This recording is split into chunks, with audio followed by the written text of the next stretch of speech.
Many of you have been asking for smoothie recipes that have ingredients that are very easy to access. So today I'm going to share the recipe for my pineapple paradise spinach smoothie.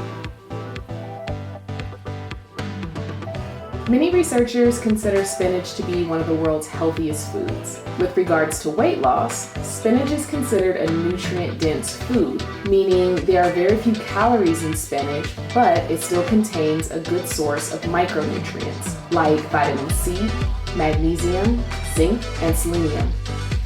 Most people enjoy pineapples because of their natural sweetness.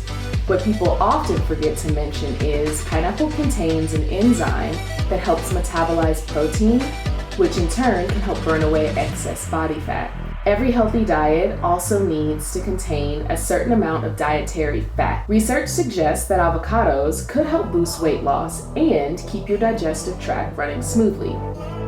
The protein in chia seeds can help build muscle mass and increase strength to help fuel your workouts.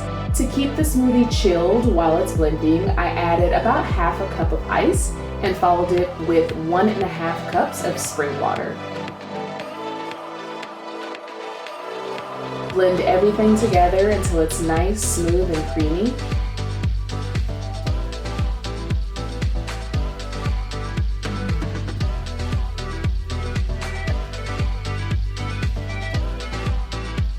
This recipe yields about 3 cups, which I drink as one serving in the early afternoon before lunch.